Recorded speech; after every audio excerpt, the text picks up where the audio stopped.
desde la Ciudad de México. Urus Radio, una estación para compartir.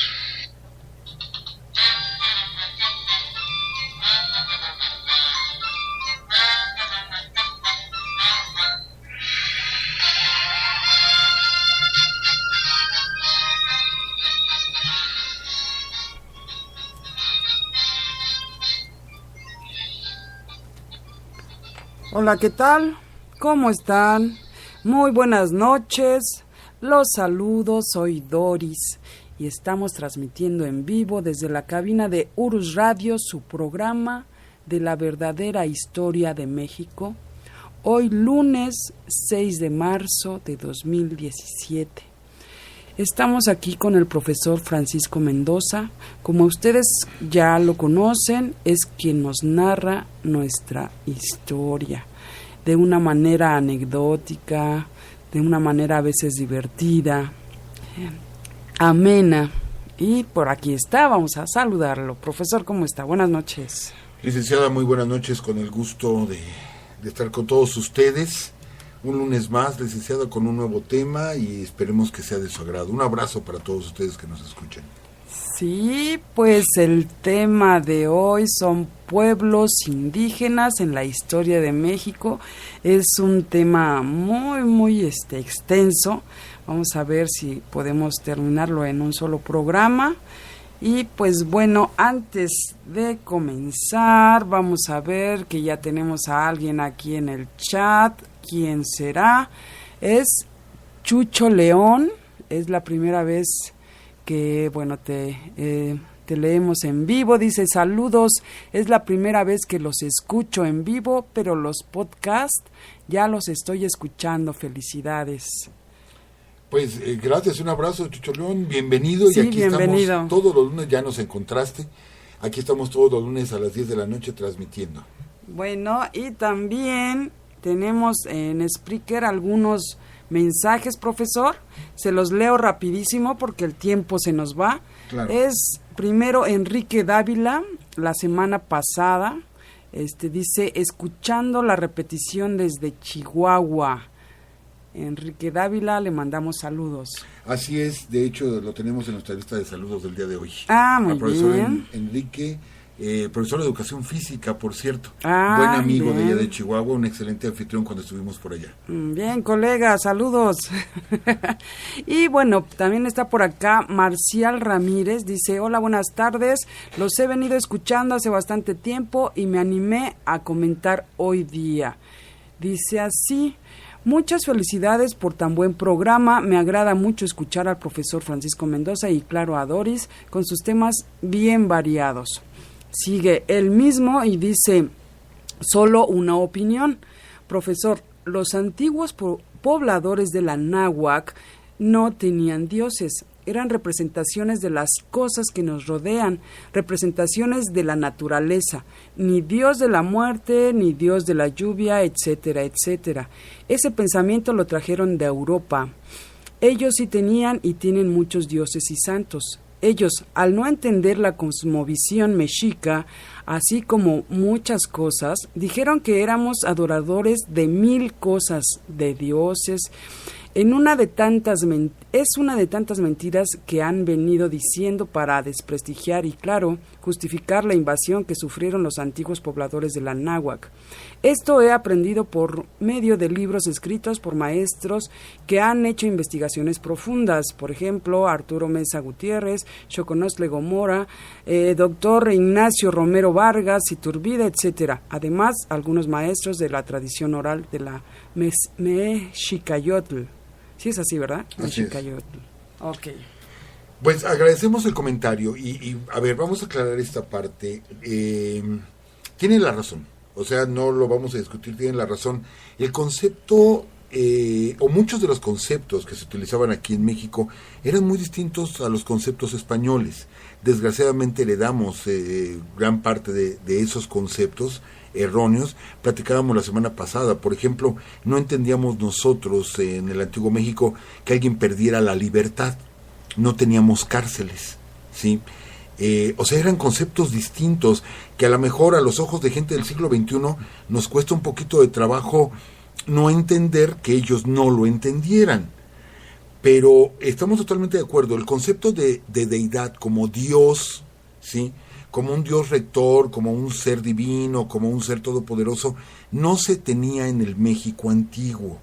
Los nombramos dioses, digamos, por un convencionalismo, pero estamos totalmente de acuerdo, el concepto Dios no era tomado exactamente igual como lo enseñaron los españoles. Era un concepto muy, muy distinto, era una fuerza, era una energía. Recordemos que inclusive el lenguaje antiguo era ideográfico. El emblema de Tlaloc, de Quetzalcóatl, no es solamente la imagen de un dios como tal, de una persona o de un ser, aunque Quetzalcóatl, ya hemos platicado aquí, que existió el Quetzalcóatl humano, pero también existió este ente que tiene un simbolismo. La serpiente emplumada tiene un simbolismo, Tlaloc tiene un simbolismo, Huitzilopochtli tiene un simbolismo. No es solamente la imagen como una deidad, en eso le concedemos la razón. Pero por convencionalismos, ¿sí?, lo hemos ido mencionando así en Urus Radio. Muy bien, pues muchas gracias también, Marcial Ramírez, por tus comentarios. Juan Carlos Pérez también nos dice: un gran programa como siempre, y un saludo al profesor Francisco y a la licenciada Doris. Una pregunta: si pudiera platicar algo de la batalla de don Miguel Hidalgo contra su hermano, y si sucedió en Silao. Y aún no me ha explicado lo de los 8 cuartos. Sé que se pasa rápido el tiempo del programa, pero los temas son interminables y es siempre un placer escucharlos. Muy buen inicio de semana. Híjole, bueno, está muy bien documentado. Efectivamente, un hermano del cura Hidalgo le tocó luchar contra él. Bueno, pero su hermano, ahorita no recuerdo el nombre, no esperaba yo la pregunta, sinceramente no la esperaba. No recuerdo exactamente el nombre de su hermano. Él tenía otros hermanos, uno de ellos viviendo en Tajimaroa, que era quien le había encargado todos sus bienes, porque él como eclesiástico no podía tener bienes, y las haciendas que pertenecían a Hidalgo estaban a nombre de su hermano. De hecho, cuando Hidalgo va avanzando hacia la Ciudad de México, se desvía de la ciudad de Marabatío. Él personalmente va a la ciudad de Tajimaroa, hoy Ciudad Hidalgo, para entrevistarse con su hermano y poner en orden la cuestión de sus haciendas. Pero anteriormente hubieran tenido una batalla con otro de sus hermanos que pertenecía al ejército realista, bueno, que estaba apoyando al ejército realista. Pero las fuentes que nosotros tenemos dicen que el hermano de Hidalgo fue obligado a enfrentarse, él era un civil, fue obligado a enfrentarse a su hermano, pero él procuró no hacerlo. ¿Sí? Él evitó la lucha contra su propio hermano, pero nos comprometemos a buscar más la información, vamos a rebuscar en nuestras fuentes para dar más datos de este acontecimiento. Ok, también saludamos a Santiago Montiel, que ya está también por acá en el chat. Dice: buenas noches, un placer escucharlos. Gracias por compartir sus conocimientos. Saludos. Pues gracias, Santiago Montiel, gracias por escucharnos, gracias por amar nuestra historia como la amamos todos nosotros. Y pues saludos a Toño Rodríguez, parece que es su cumpleaños el día de hoy. Toño Rodríguez en Cuernavaca, Morelos, un abrazo muy, muy fuerte y muchas felicidades. Y pues también saludamos a Eduardo Javier Vadillo Moya y a Humberto Brigadier Solís, que también nos están haciendo publicidad. Muchas gracias. Muchas gracias, ellos son de Valle de los Reyes, muchas gracias. Es un círculo de amigos. Les enviamos un abrazo, es más, 3 abrazotes de una vez. Ok, pues bueno, ahora sí comenzamos, profesor. Pues rápido, nada más unos saludos. Sí, adelante. Rápido, sí los voy a decir rápido, que ya se comunicaron con nosotros, nos están escuchando. Vero, un abrazo bien fuerte, nuestra amiga Janet, nuestra amiga Marisela de tenis de mesa, Enrique, que ya saludamos, de Chihuahua, Carolina Ceja, también un abrazo muy fuerte, una amiga que tiene mucho que no vemos, Guille, Lourdes de California, Diego Cervantes, José Valencia de California, Araceli, que nos está escuchando en Arizona, en Estados Unidos, Eli Villegas, un abrazo muy fuerte, ella está en Monterrey, nuestra amiga Isela en el Estado de México, nuestro amigo Chucho, que ella está aquí en el Valle de México, los profesores Walter y Elisa y Hugo Murgo, también un abrazo para todos ustedes. Gracias por escucharnos. No, el profesor Jesús, también un abrazo muy fuerte, nuestra amiga Rosa que nos escucha. Hay, bueno, lo voy a tener que mencionar, así como está Urus Radio, hay Urus Psicología, después les platicaremos. Entonces de Urus Psicología nos está escuchando ahorita nuestra compañera Rosa. Perfecto. Y comenzamos, licenciada, porque ya se nos fueron 10 minutos. Comencemos. Un tema tan abundante, hablar de los grupos, de los pueblos indígenas en la historia de México. Vamos a dar datos que son verdaderamente escalofriantes. Escalofriantes porque según estudiosos de la materia, según historiadores, a la llegada de los españoles a estas tierras en 1492, se calcula que había en el continente americano aproximadamente 60 millones de habitantes. Pero estamos hablando de las grandes ciudades, de los grandes pueblos, estamos hablando de mayas, mixtecos, incas, aztecas, tarascos, o sea, los grandes pueblos. Pero también sabemos que el norte del país estaba poblado también, había bastantes asentamientos humanos y en muchas regiones de América había asentamientos humanos. Pudiéramos pensar que quizá llegábamos hasta los 100 millones de habitantes en América. Se pensaba que esto estaba despoblado, no, todo el Caribe estaba poblado, todo el Caribe, las islas del Caribe estaban pobladas, Centro, Sudamérica, Norteamérica, etcétera, había grandes poblaciones, grandes asentamientos humanos. Y bueno, el dato escalofriante, ¿sí?, es que de 1492 a 1522, en solo 30 años, murieron alrededor de 40 millones de indígenas. Si vamos a tomar el primer número, 60 millones, y en solamente 30 años murieron 40 millones, solamente quedaron 20 millones. Esto es 2/3 partes de la población natural de estas tierras sucumbió en los primeros 30 años de conquista. De ahí que decimos que no fue el encuentro de dos culturas, fue un encontronazo. Fue verdaderamente un encontronazo donde ellos hicieron valer su mayor tecnología militar, los conceptos de guerra que aquí hemos comentado, que no teníamos el concepto de guerra como exterminio. La guerra que se practicaba aquí era una guerra de vasallaje, ¿sí? El pueblo que quedaba dominado quedaba siendo vasallo del pueblo dominador, pero no quedaba esclavizado, como después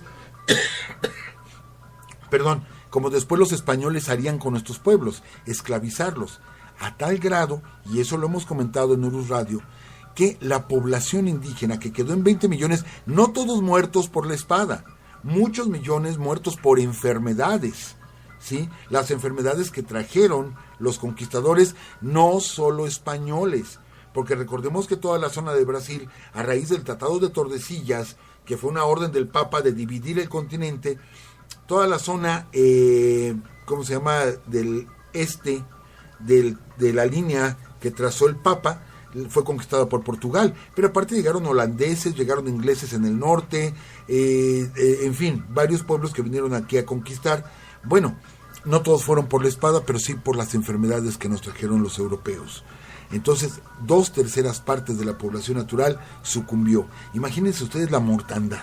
La mortandad, o sea, fue algo terrible.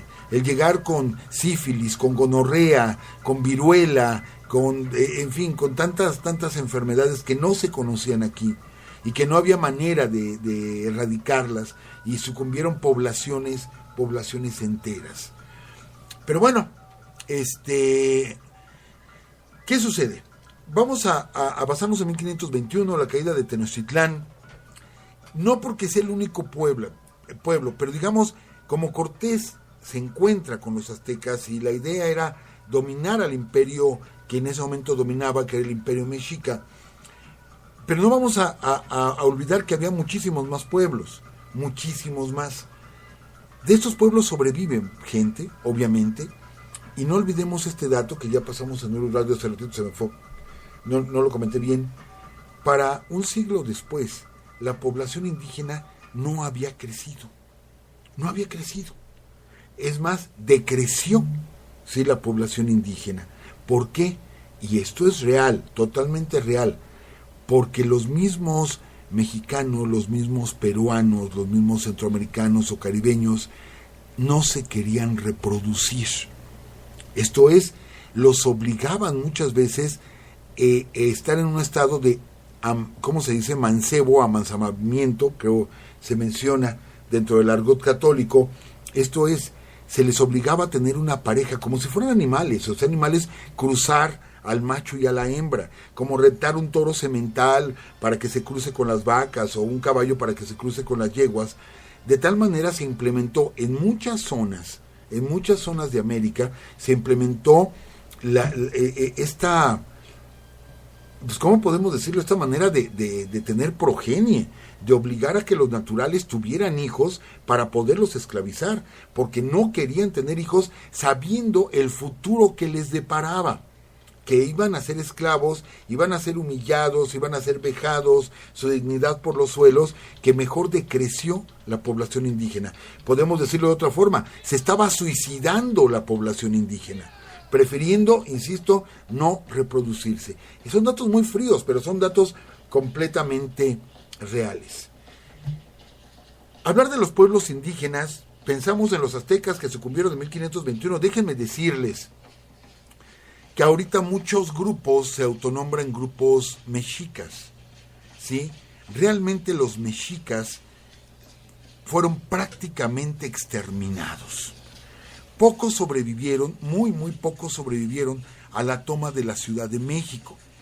Los pocos que lograron escapar, que no cayeron prisioneros de las fuerzas de Cortés, emigraron hacia la zona norte del estado de Querétaro, donde se asentaron algunos pequeños grupos que posteriormente se mezclarían con los otomíes, ¿sí? Que eran los preponderantes en esa región norte del estado de Querétaro. Estamos hablando de cientos, ¿sí? No estamos hablando de miles, estamos hablando de cientos. O sea, prácticamente fueron exterminados los aztecas, pero aparte, se sabe que hubo persecución de los aztecas cuando ya ellos salen de la ciudad, que ya había sido destruida, había sido derrumbado el imperio. Los pocos que alcanzan a escapar, como tenían pueblos enemigos, fueron perseguidos por misma población natural, pues. Fueron perseguidos, muy pocos sobrevivieron. Los actuales grupos que se dicen aztecas son grupos de origen nahua. Esto es, no olvidemos que eran 7 pueblos nahuas los que habitaban todo lo que es el Valle de México. Estamos hablando de Acolúas, estamos hablando de Azcapotzalcas, Xochimilcas, Chalcas, etcétera. Eran 7 pueblos nahuas, que la gran mayoría de ellos, no todos, pero la gran mayoría se aliaron a Cortés. Por lo tanto, sobrevivieron estos pueblos nahuas. Son los actuales que se dicen descendientes de los aztecas. Realmente, perdón si alguno de ustedes lo ha mencionado, no queremos ofenderlo, pero realmente los aztecas fueron, insisto, prácticamente exterminados, y los pocos que sobrevivieron se mezclaron con los otomíes. Por lo tanto, azteca como tal ya no existe, ¿sí? Son pueblos nahuas que tienen el mismo origen étnico, sí, pero que tenían divisiones entre ellos. Son los que guardan actualmente la tradición. No dudo que haya habido algunos cuantos aztecas que sobrevivieran muy escondidos en la Sierra Gorda de Querétaro. No lo dudo, sí, no lo dudo. Pero pues como pueblo se exterminó al azteca. Bien, pero ¿qué creen? Tenemos como, ya, se dio la conquista en 1521. No, señores, la conquista no terminó en 1521. Cayeron los aztecas, que era el grupo más fuerte en el norte de Mesoamérica, ¿sí? Pero tenemos más grupos y que son los que queremos mencionar, porque actualmente los grupos indígenas, que está mal utilizada la palabra indígena, sí, totalmente de acuerdo. Fue un error de Colón, que pensó que había llegado a una de las islas de las Indias y empezó a decirnos indios, ¿sí? O indígenas. La palabra correcta sería naturales, pero igual por un convencionalismo lo estamos utilizando. Pues bien, actualmente la población indígena en México es de aproximadamente entre 8 y 10 millones de habitantes. Somos 120 millones de mexicanos en el territorio nacional. Bueno, pues 1 de cada 12 es indígena. Desgraciadamente, se ha ido perdiendo, ¿sí?, el carácter indígena en nuestro país, nos están absorbiendo las tradiciones extranjeras, nos estamos avergonzando de nuestra herencia natural. Cuando platicamos en algunas conferencias, siempre el primer comentario con el que yo abro la conferencia, ya que me hacen el honor de presentarme, siempre inicio con esto: ¿hay alguna persona en la sala que tenga un apellido indígena? Y cuando ha habido personas en la sala con esa característica, normalmente los demás jóvenes que están ahí lo dicen riéndose. No, pues fulanito de tal o perenganito de tal, y lo dicen riéndose.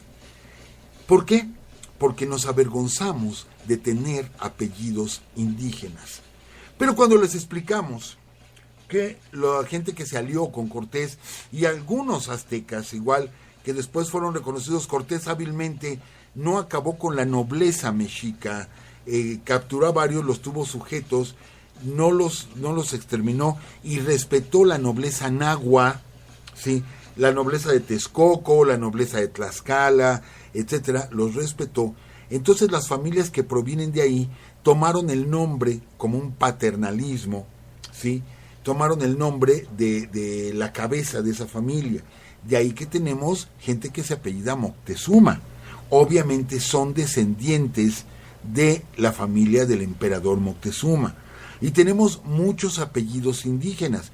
Cuando les explicamos que en México también teníamos nobleza y que los que tienen esos apellidos quiere decir que provienen de la antigua nobleza mexicana, les cambia el rostro. Les cambia el rostro así como, caray, no me había yo dado cuenta de que por mi sangre, o sea, por mis venas corre sangre de la nobleza, antigua nobleza mexicana. Vamos a explicarlo. Nosotros no creemos en la nobleza, la sangre es sangre para cualquiera, pero digamos que son descendientes de los gobernantes. Pero hay mucha gente que sí cree en la famosa nobleza, como la nobleza europea, etcétera. Nosotros también la teníamos, sí, también la teníamos, pero vamos a hablar más que son descendientes de los antiguos gobernantes de estas tierras. Alguna ocasión, una señora se acercó conmigo en una segunda conferencia. Di una conferencia en la mañana y repetí la conferencia en la tarde. Y en la tarde se me acerca y me dice que escuchó la conferencia en la mañana y que platicó con su esposo y le explicó esto, y que hasta su esposo se había puesto a llorar porque su esposo se apellidaba Calzoncin, ¿sí?, que es una derivación de Catzonzi, que es la palabra tarasca o palabra purépecha, que es el nombre correcto, la palabra purépecha, de la familia del último emperador, ¿sí?, del último emperador purépecha. Y que cuando se dio cuenta de eso, de pronto, de años de sufrir vergüenza por su apellido, comenzó a sentir orgullo por su apellido. Siempre les explicamos esto. Segunda explicación, ¿sí?, les preguntamos, ¿alguno de ustedes habla alguna lengua natural? ¿Habla maya, zapoteco, mixteco, náhuatl, purépecha? Y por ahí alguno levanta la mano con cierto temor.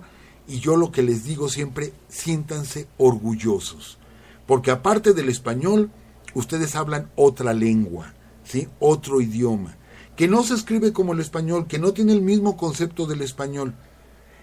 Son sonidos más suaves. Si hemos escuchado el náhuatl, si hemos escuchado el zapoteco, que es un sonido más como muy musical, como muy siseado el zapoteco, si hemos escuchado el maya, son lenguajes preciosos. De veras, y la gente se avergüenza de saberlo, cuando lo que tenemos que hacer es fomentarlo. Nos da pena, por ejemplo, que quedan en México alrededor de 2,5 millones de nahuas. 2,5 millones. De los entre 8 y 10 millones de indígenas que hay en México, 2,5 millones quedan. Pero bueno, todavía es una población considerable cuando estamos hablando de que nos quedan 800 lacandones en México. 800 lacandones. Se está perdiendo la población lacandona, ¿sí?, en la selva chiapaneca. Cuando sabemos que la población rarámuri, ¿sí?, la población de los conocidos como tarahumaras, ha decrecido a solo 15,000 tarahumaras. En fin, nos damos cuenta cómo vamos disminuyendo, pero todos estos grupos han tenido una participación enorme en la historia de México, enorme. Y vamos a platicar aquí de eso, ya que dimos una introducción. Y vamos a empezar por un hecho en particular. El iniciador de la gesta de independencia, aunque él no se quería independizar, aquí lo hemos aclarado, solo buscaba la autonomía del virreinato, ¿sí? Ya que el virreinato estaba en poder de los franceses allá en España. Los franceses, al haber invadido España, pues eran dueños del virreinato, y él busca la autonomía, que fue Miguel Hidalgo. El primero que surge con el concepto de independencia, o sea, de que ya nos vamos a mandar solos nosotros, es José María Morelos, ¿sí? Pero si nosotros observamos las imágenes que tenemos típicas de Morelos, lo observamos siempre con un paliacate. Se dice que sufría de migraña y que el paliacate se lo ponía en la cabeza y lo apretaba para soportar un poco el dolor de la migraña. Por eso no conocemos prácticamente su cabello, pero José María Morelos era de cabello chino, totalmente chino, no ondulado, totalmente chino. Y si nosotros vemos sus imágenes, él tiene los labios muy gruesos y su piel era morena. De ahí que se afirma que tenía una herencia mulata. Lo mismo es Vicente Guerrero, que aunque nos lo pintan como con el kepi, con todo el uniforme militar, pero obsérvenlo bien, observen su rostro, observen sus rasgos, y él sí es totalmente de pelo chino, de labios gruesos, de pómulos resaltados, porque tiene origen negro. Él también es un mulato, ¿sí? ¿Qué pasa? Que bueno, los criollos son los que inician la independencia de México y son los que al final la logran, con Iturbide y todos los hijos de españoles, todos criollos. Pero los naturales de México se les hizo a un lado. Ese famoso abrazo de Catempan fue un pretexto de Iturbide para tomar el poder, pero realmente el acta de independencia nunca fue firmada por ningún luchador de la independencia. Ni Nicolás Bravo, ni Guadalupe Victoria, ni Vicente Guerrero, ni Andrés Quintana Roo, que vivían en ese tiempo, que habían sobrevivido, ninguno de ellos firma el acta de independencia. La firma Fray Matías de Monteagudo, Iturbide, se me olvidó ahorita el nombre del dueño, fundador del Nacional Monte de Piedad, etcétera, puros comerciantes y gente rica española, de origen español o de origen criollo. Los verdaderos mexicanos se les hizo a un lado, ¿sí? Solamente fueron utilizados. Y sabemos que después Guadalupe Victoria era criollo, pero simpatizaba con ideas independentistas. Vicente Guerrero sí era mulato, pero a partir de ahí, todos los que tomaron el poder, Santana, Gómez Pedraza, Valentín Gómez Farías, todos los que tomaron el poder hasta Benito Juárez, todos habían sido criollos. Con Benito Juárez vuelve a llegar alguien al poder siendo natural mexicano. Y ya de ahí en adelante ya se vería más. Porfirio Díaz, que era mixteco, por ejemplo, y así por el estilo. Pero bueno, tiene una participación enorme, y es de lo que queremos hacer énfasis. México es un país pluricultural. Es pluricultural. De hecho, somos muchas naciones en una sola, ¿sí? Que a la llegada de los españoles conquistan al Imperio Mexica, pero el Imperio Mexica llegaba apenas, ¿qué les digo?, hasta San Luis Potosí, pero hacia arriba eran otros los pueblos que gobernaban, que mandaban en esas tierras. Hacia abajo llegaban hasta lo que hoy es Soconusco, que es Chiapas. Ahí era el último fuerte mexica, aunque a ellos, los mexicas, se atribuían, ¿sí?, tener conquistado hasta lo que hoy son las tierras de Nicaragua. De hecho, Nicaragua es un origen, de la palabra es de origen náhuatl, y quiere decir Nicanahuac. Esto es, hasta aquí termina el anáhuac. Mas, sin embargo, los mexicas respetan la zona maya, no se meten hacia el norte. Cuando cruzan por Chiapas, no van hacia el norte, conocen a los mayas, pero los respetan, ¿sí? Pero para esto hay muchos pueblos, y son los datos curiosos. Por ejemplo, México Tenochtitlan cae en 1521, pero los mayas, los últimos reductos mayas en caer en poder de los españoles, caen 150 años después, en pleno siglo XVII, ya casi para llegar al siglo XVIII, 1670, 1680, es cuando caen, ¿sí?, por fin los grupos mayas. La conquista siguió por mucho tiempo. ¿Qué podemos decir de la zona Trique? Los Triques en Oaxaca, ¿sí?, fue una zona totalmente indómita. No pudieron conquistarlos. Es cierto que los triques se treparon a la sierra, pero de todos modos los españoles no los pudieron conquistar. Y las veces que querían entrar a la zona alta, la zona de la sierra en Oaxaca, pues nomás no pudieron, ¿sí? Es más, ellos solo fueron conquistados por la fe religiosa. Por las armas no fueron conquistados los grupos triques que tienen un origen zapoteco, ¿sí? Ahora, ¿qué podemos decir de los yaquis? Los yaquis en Sonora que fueron indomables. Los yaquis pactaron, o más bien, los españoles pactaron con los yaquis, ¿sí?, de Sonora, porque no los pudieron conquistar. Sí hubo pactos donde dijeron, bueno, ya ahí muere, ya nos vamos a pelear, ¿sí? Y hubo respeto hacia el pueblo yaqui, aunque aislados en la zona norte del país, en una zona desértica, pero conservaron su libertad, aunque después vinieron los abusos y hubo un intento terrible por parte de Porfirio Díaz de exterminar al pueblo yaqui, ya que se estaban metiendo a sus bosques, a sus ríos, ¿sí? Recuerden que Porfirio Díaz repartió concesiones de explotación de todas las riquezas mexicanas, pero a manos llenas. Entonces los yaquis se levantan en armas, ¿sí? Y la única manera fue derrotarlos a base ya de mandar el ejército y después mover al pueblo yaqui hasta Yucatán para llevárselos a trabajar en las haciendas enequeneras yucatecas, ¿sí? Tenemos el levantamiento de los mayas, recordemos a Jacinto Canec, tenemos el levantamiento de los mayas y aquella preciosa historia de la cruz parlante. Que era la que le daba las indicaciones al pueblo maya de las batallas que tenía que luchar. Tenemos otro hecho histórico. Hay una población en el estado de Veracruz, muy cerca de Jalapa, que lleva el nombre de Yanga. Y nosotros decimos, bueno, ¿y quién fue ese señor? Ya hemos hablado de Yanga aquí en Urus Radio, y Yanga se levanta en armas en contra de los españoles, pero él es negro venido de África, ni siquiera negro nacido aquí, no. Él llegó de África directamente en los barcos que traían esclavos. Sabemos que la población negra en México es abundante, realmente es abundante, ¿sí? Tenemos grupos de origen negro africano, y vuelvo a decir lo mismo, al usar la palabra negro no lo decimos peyorativamente, ¿sí? En la zona de Veracruz, en la zona de Guerrero y en la zona de Oaxaca se trajeron esclavos para las plantaciones, sobre todo las plantaciones de caña de azúcar.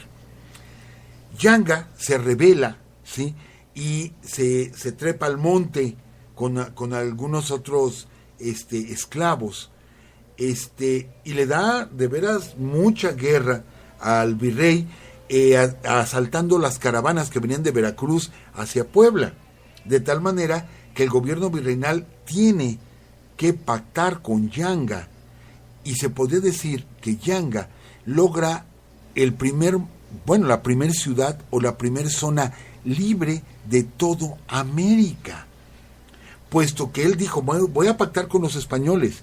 ¿Saben qué? En este pueblo vamos a vivir nosotros, ustedes no se pueden meter, no nos pueden ordenar, pero los españoles dijeron, está bien, no te vamos a tocar a ti ni a tu gente, son libres, pero no vamos a permitir que otro esclavo negro se una a ustedes. Y Yanga aceptó. Está bien, no voy a permitir que nadie entre de más a nuestro pueblo. Pero él consigue la libertad de su pueblo y es el primer pueblo libre en la corona española, ¿sí? Después de la conquista. Y es debido a un negro, al negro Yanga. Y hay una estatua en el pueblo de Yanga, les digo, muy cerca de Jalapa, hay una estatua. Yo particularmente quiero visitar el pueblo de Yanga, no se me ha hecho, no he tenido la oportunidad. Tenemos excelentes amigos allá en Veracruz, pero no hemos tenido la oportunidad. Yo sí quiero cruzar esa parte, que fue la zona de influencia de nativo, afroamericano, bueno, africano, él todavía era africano, y que logra independizar este pequeño pedazo de tierra. Podemos hablar, ¿sí? Por ejemplo, hay algunas partes en la historia de México acerca de los indígenas. Esto le va a sorprender, licenciada. Tenemos a yaquis, ¿sí? A yaquis de Sonora, que sabemos que los yaquis, bueno, ya platicamos que los llevaron a trabajar a las haciendas enequeneras, pero después Álvaro Obregón, durante ya la Revolución Mexicana, una de las partes principales de su ejército, ¿sí? De la división del noroeste, que era la que encabezaba Álvaro Obregón, está formada por indios yaquis. De hecho, ellos se lanzan a la revolución en contra de Porfirio Díaz, porque Porfirio Díaz los había querido exterminar, y ellos pelean la Revolución Mexicana con arcos y flechas. Es increíble ver fotografías de la época de la Revolución y ver a los yaquis, a los mayos, un grupo de mayos también, que son de Sonora, con su vestuario indígena, con arco y flecha en plena Revolución Mexicana, ¿sí? Pues bien, después de la Revolución Mexicana, el grupo yaqui era tan, ¿cómo lo decimos para que suene con respeto? Era tan bravo, era tan diestro para pelear, que hubo un grupo de mercenarios yaquis que fueron contratados para ir a pelear a una guerra en Marruecos. Allá andaban los yaquis mexicanos, un pequeño grupo como de 15 o 20, se fueron a pelear a Marruecos. Sí, cambiaron los caballos o de estar peleando contra jinetes por estar peleando contra jinetes en camellos. Sí, desierto uno, desierto el otro, pero las costumbres y tradiciones totalmente distintas, y es una de esas páginas que está olvidadas en la historia de México, cuando indios yaquis estaban peleando en África del Norte. Esa es la característica de nuestros pueblos. ¿Qué podemos decir de los tlaxcaltecas, por ejemplo? Tlaxcala, que sabemos que se aliaron a los españoles, pero no todos los tlaxcaltecas. Hablamos de Ixtlilxóchitl, que él dice, no señores, no vamos a aliarnos con Cortés porque después Cortés nos va a traicionar, y como fue. Pero como había un odio, una rencilla de muchos años entre tlaxcaltecas y aztecas, bueno, pues se aliaron a Cortés, pero después los españoles, cuando van a poblar el norte del país, se llevan a muchos tlaxcaltecas a colonizar lo que ahora es la ciudad de Monterrey. Monterrey, los primeros pobladores fueron hacendados españoles que trajeron a muchísimos trabajadores como colonos que venían de Tlaxcala, ¿sí? Entonces los tlaxcaltecas tienen mucha o influenciaron por mucho tiempo la zona de Monterrey. Los tlaxcaltecas, que eran bravos guerreros, y que en toda la mancha de conquista de los aztecas había ahí un círculo de que no pudieron conquistar, y que fue a los tlaxcaltecas. No los pudieron conquistar, y los tenían rodeados por todas partes, pero no los conquistaron porque eran guerreros muy bravos. Ahora entendemos por qué esa sangre, ¿sí? Esa sangre regiomontana, cuando aquella famosa batalla de Monterrey contra las tropas americanas, las tropas mexicanas lideradas por el general Pedro Ampudia, y que todavía podemos ir a la ciudad de Monterrey. Ya estuvimos por allá en el Cerro del Obispado, viendo pues algunos detalles de la intervención norteamericana, pero todavía entramos. Nos ha pasado en dos ciudades, en Zacatecas y en Monterrey. Ustedes entran al centro histórico de esas ciudades, van ustedes manejando su vehículo y de pronto sienten como pequeñas lomitas. No llegan a ser topes, simplemente como pequeños promontorios, ¿sí? Que no nos causa problema pasar con el coche, nada más como que se eleva poquito y luego baja. Nos ha pasado en esas dos ciudades. ¿Qué son estos pequeños promontorios? Son fosas comunes. Fosas comunes que nos habla de lo cruento de las batallas, de lo cruento de la batalla de Monterrey, ¿sí? En defensa del territorio mexicano. Ahora vemos la bravura de dónde les llega a nuestros amigos regios, y que fueron enterrados ahí centenas de norteamericanos, centenas de mexicanos en la fosa común, y que al paso de los años se pavimentó todo eso y hacen pequeños promontorios. Y ustedes dirán, ¿y Zacatecas? Zacatecas, a raíz de esa sangrienta batalla o esa sangrienta toma, ¿sí? De Zacatecas por las fuerzas de la División del Norte del general Pancho Villa. Bien, podemos hablar de más hechos donde participan los grupos indígenas mexicanos. Vámonos un poquito hacia el oeste, vámonos un poquito a la zona de Michoacán. Michoacán que bueno, podemos hablar de diferentes grupos. Las últimas migraciones que se hacen en esta tierra las hacen los grupos nahuas, y de pronto están ahí los purépechas. Los purépechas que si los analizamos y los vemos, su folclore, su tradición, su lenguaje es tan distinto a todo el norte de Mesoamérica, y que los lingüistas han empezado a investigar y han encontrado mucho origen de la lengua purépecha, ¿sí?, en los pueblos de Sudamérica. ¿Qué sucede entonces con esto? Bueno, pues que se piensa que los purépechas no vienen del norte de México como los demás grupos, sino que vienen del sur, que probablemente son grupos que migraron desde la Polinesia, que llegaron a las costas chilenas, ¿sí?, o a las costas peruanas, y que comenzaron a avanzar hacia el norte. Tenían que avanzar por mar, y la tradición purépecha dice que ellos llegaron del mar.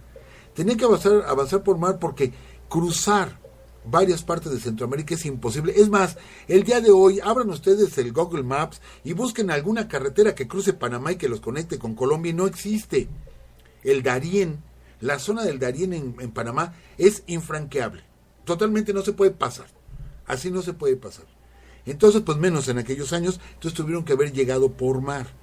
Entonces tiene un origen distinto el grupo purépecha, pero no olvidemos también la bravura de muchos de sus gentes, y sabemos que el primer, no era México todavía como nación, pero la primera persona de estas tierras que logró montar un caballo español fue una mujer, y fue purépecha, y fue la princesa Heréndira, ¿sí?, que ya hemos platicado aquí toda la historia. Y bueno, licenciada, se nos va el tiempo. Yo quiero seguir platicando de los grupos indígenas en la historia de México, pero quiero cerrar el siguiente programa con esto. Hay unos grupos de los cuales no hablamos y que normalmente jugamos un poquito porque tenemos la imagen norteamericana, los apaches. ¿De cuántos grupos que pertenecen a México, cuántos grupos apaches, sí, que es como que un generismo, hay en nuestro país, y que muchos se quedaron del lado americano después de que perdimos el territorio? Pero hubo guerras con los apaches, hubo luchas con los apaches, y vamos a hablar de personajes muy importantes la semana que entra, como Caballo Loco, que aunque no tuvo que ver con la historia de México, pero que es algo representativo, como fue Jerónimo, que sí tiene que ver con la historia de México. Vamos a platicar de todo eso la próxima semana. ¿Qué le parece, licenciado? Profesor, pues exquisito, de verdad exquisito este programa, muy, muy interesante. Voy a comentar rapidísimo unos mensajes que nos llegaron. De Adriel López dice: buenas noches, profesor y profesora. Enrique Dávila dice: muy interesantes hechos históricos, escuchando desde Delicias, Chihuahua. Saludos, profesor, a ver cuándo nos visita otra vez. Esperamos estar muy pronto por allá, claro que sí. También Guillermo Espínola dice: terminé ya de escuchar todos los programas que tienen en Google.